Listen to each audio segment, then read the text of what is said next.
Good evening, people. Lonnie, Real Alcoholic. All right, we're going to start on page 84. And you guys are going to hear me say a lot, man, that us as recovered members of Alcoholics Anonymous, I need to practice pages 84 to 88 every day. That is my foundation. That is the bedrock on which my spiritual maintenance relies upon. Okay, so let's get into this. We're getting into step 10 now. This thought brings us to step 10, which suggests we continue to take a personal inventory and continue to set right any new mistakes as we go along. We vigorously commence this way of living as we cleaned up the past.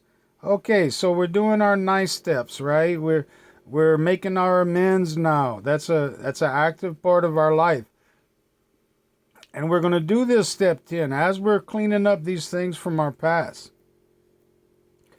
We have entered the world of the spirit.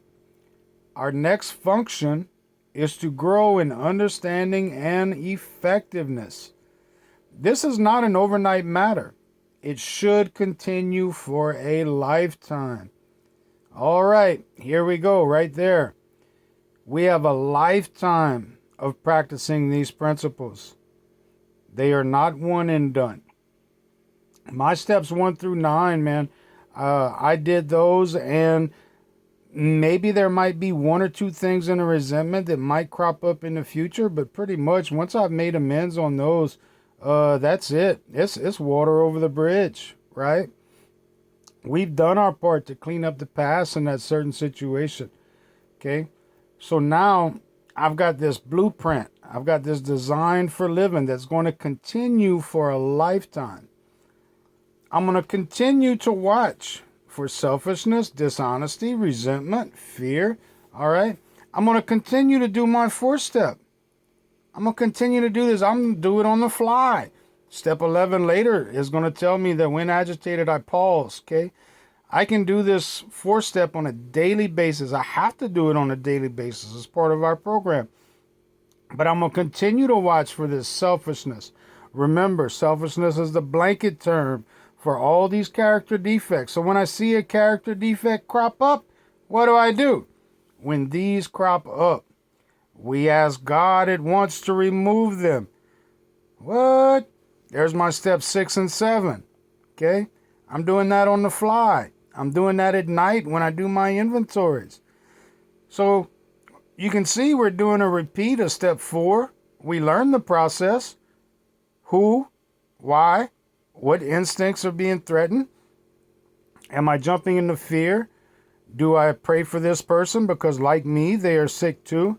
And I need to watch for my character defect. If one's cropping up, man, I need to ask God to remove it at once. We discuss them with someone immediately and make amends quickly if we have harmed anybody.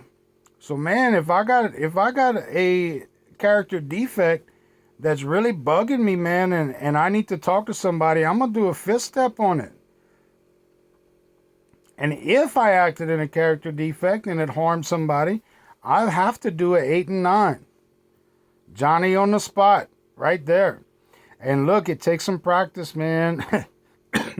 I'm not the best for making amends quickly. Sometimes it takes a little while for me to see my fault, even to this day.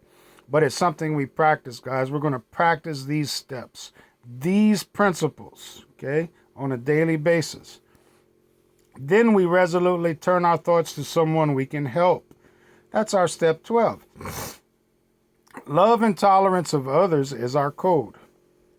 Now, here's the 10-step promises, man, that just really hit me hard. And the reason is, I told you guys I was almost around a year sober. I'm in this badass book study with some real good book thumpers, and we're going through this book. And we get to this part, man, and I noticed that all of these 10-step promises weren't coming true, especially this one here, where it says, neither are we avoiding temptation. We feel as though we have been placed in a position of neutrality. I did not feel that, and I brought it up in a meeting. I says, I'm still avoiding the Exxon station where I used to buy my Easy Jeezy. I was avoiding certain stores that had a real good display for their liquor section, right?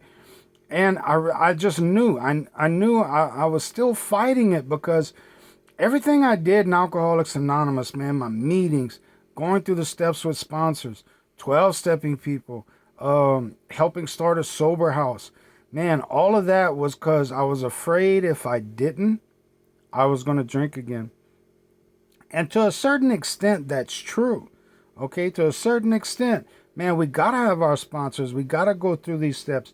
But something was still missing. I still had this fear going on inside that I was going to relapse again. And it was a deep-seated fear that I was going to relapse. Actually, man, I had drinking dreams like the first year of my sobriety, and they came often. So when I mentioned this in a meeting, somebody told me to man, go through the steps again. You missed something. And I did, man. I grabbed my sponsor. We went through these steps again. And it was at that time and that 7th step where I had that obsession removed.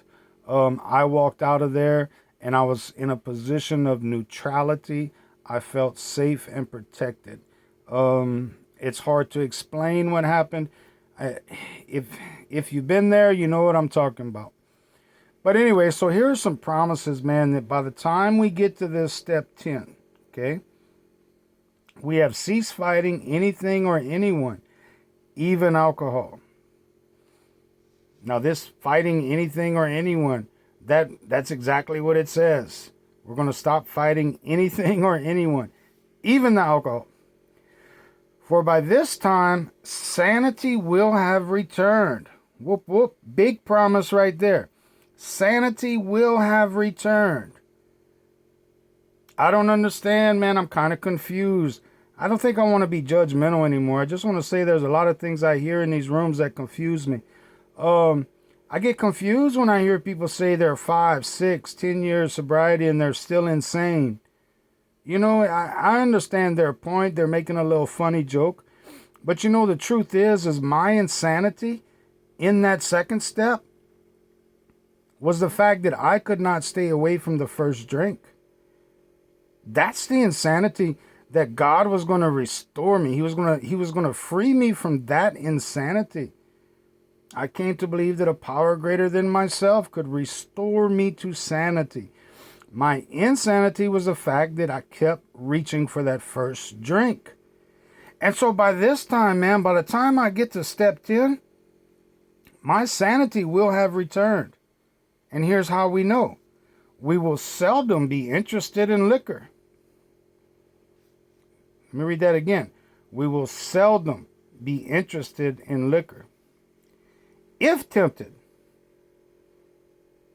we recoil from it as from a hot flame. Remember in the beginning of the book, they gave the analogy of our insanity was like a man placing his hand on a hot stove, getting burned, and then turning around and saying, well, it's not going to burn me this time, right? So they use the same analogy here that by this time, when sanity has returned to us, if tempted, we can recoil from it as from a hot flame. Nice.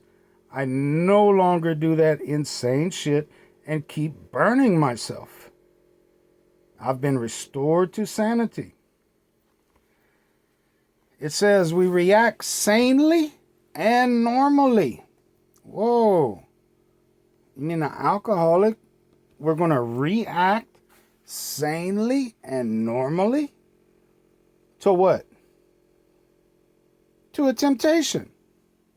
If tempted. Now there's a reason why they're letting us know, if tempted. Man, I've heard people talk about their alcohol problem was removed and they were never tempted again the rest of their life. That has not happened for me. It did not happen with the writers of the book because they let us know that if tempted, okay, we're going to react sanely and normally. The sane thing to do is a simple resistance. Just like I don't have to fight not touching a hot stove, I don't have to fight not drinking. I react sanely and normally. And we will find this has happened automatically. We will see that our new attitude toward liquor has been giving us without any thought or effort on our part. It just comes. That is the miracle of it. We are not fighting it, neither are we avoiding temptation. So by going through this process, guys, by going through steps 1 through 9, hopefully something happens here where we're no longer fighting the drink, right? We're no longer fighting temptation. This insanity we had, this mental obsession, hopefully by this point has been removed. We feel as though we have been placed in a position of neutrality, safe and protected. We have not even sworn off. Man, remember all those times we swore off in the toilet bowl prayers? Oh God, I swear I'll never do it again, right? Man, we haven't even sworn off. We made a simple decision and we went through the steps. Instead, the problem has been removed. Now let's think about that. What is the problem? Okay. The problem was our insanity of reaching for the first drink. Okay. The alcoholic, the real alcoholic, our problem is we could not stay away from the first drink. That was our insanity. No matter how hard we tried to leave it alone, man, we went to detoxes. We went to treatment.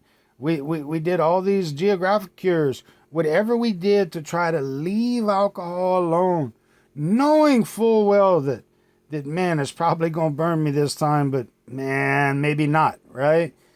That type of insanity, right? That was our problem. And that has been removed. It does not exist for us. We are neither cocky nor are we afraid. That is our experience. That is how we react so long as we keep in fit spiritual condition. Once again, hopefully by now we have a spiritual condition. Hopefully by now we have begun to sense God. Hopefully by now we have come to an awareness of the reality of this God we keep talking about. Hopefully by now our sanity is pretty much returned, man. If tempted, we can recoil. A polite no thank you. A polite mantra in my head. Lonnie, you're a real alcoholic with a physical condition. You cannot drink. I react sanely and normally. And that's how we react so long as we keep in fit spiritual condition. It's easy to let up on the spiritual program of action and rest on our laurels. I can tell you, I've experienced how easy it is to let up on the spiritual program of action. What is this spiritual program of action?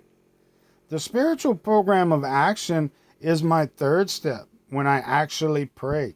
It's my 4, 5, 6, and 7 that I learned how to do, that I can now practice on a daily basis.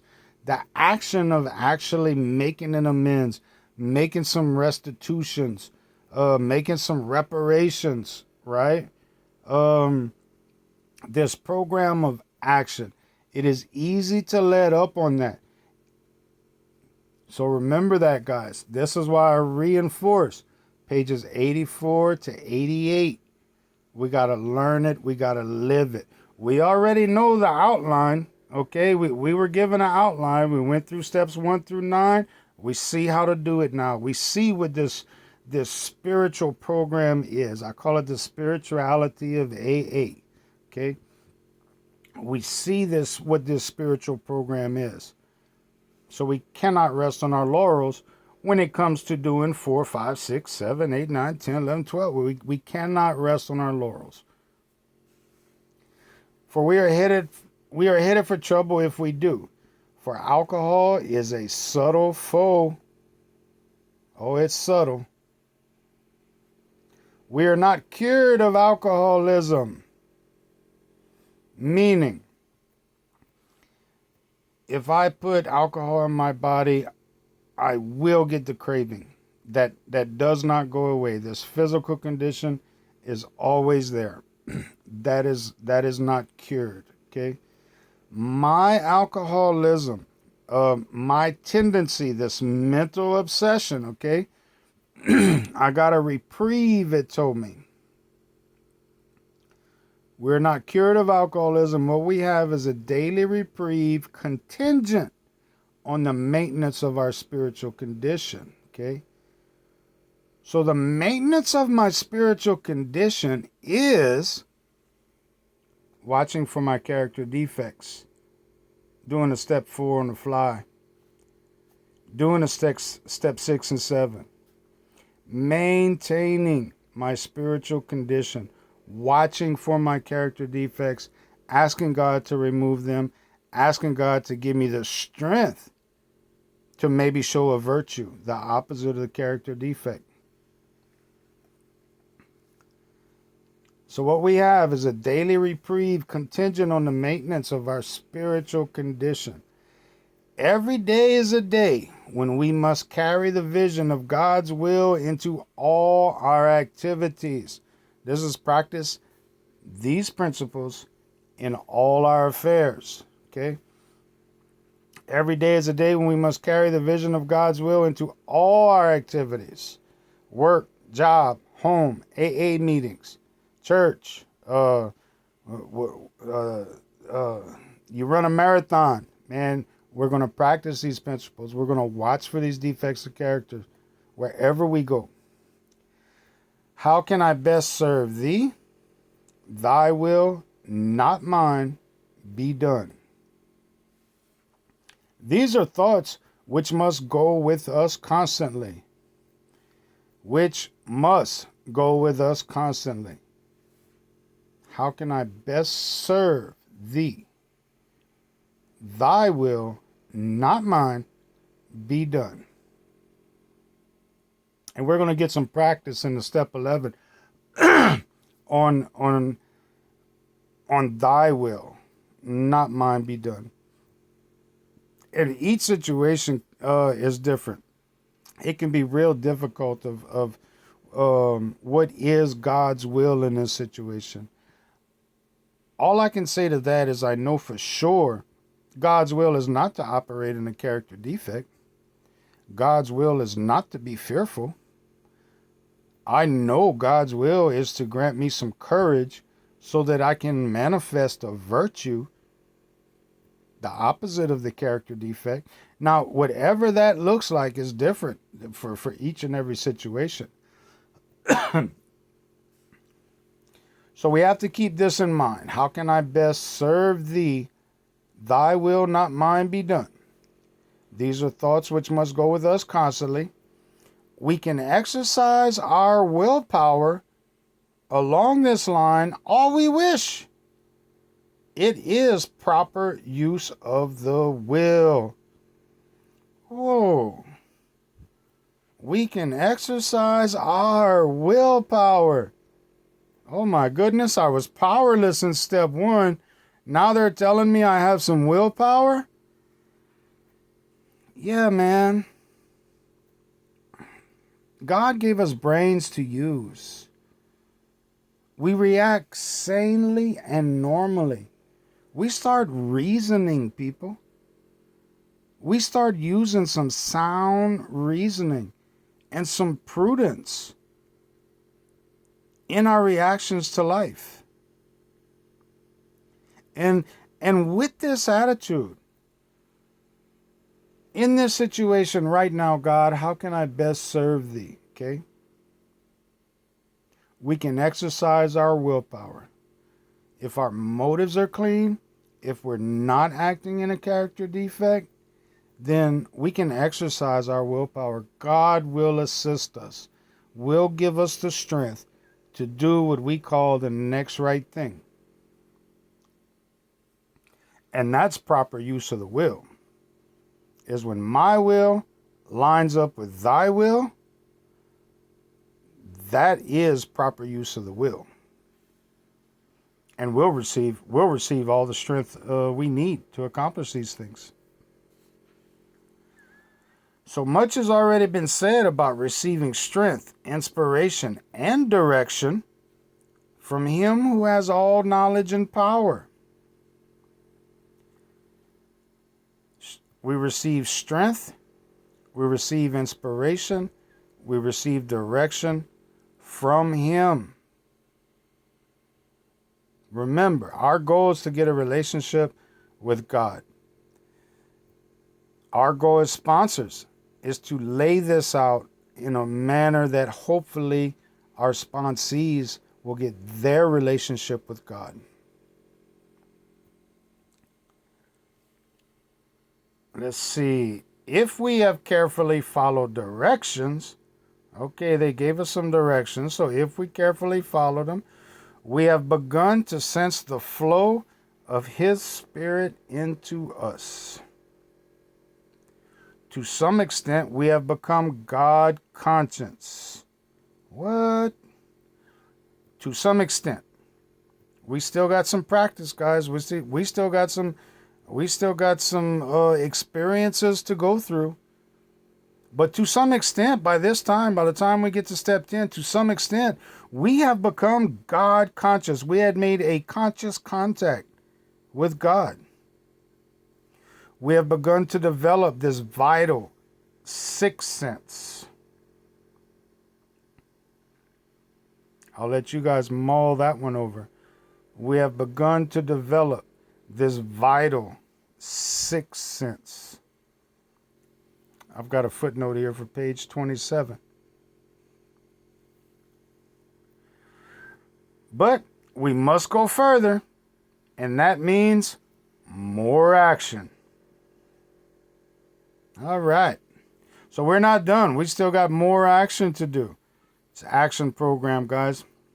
It's not a meditating program. It's not a philosophy program. It's not a self-help program. I don't know how many twists and turns we got to go through before we finally understand that this is a spiritual program of action. What I actually do.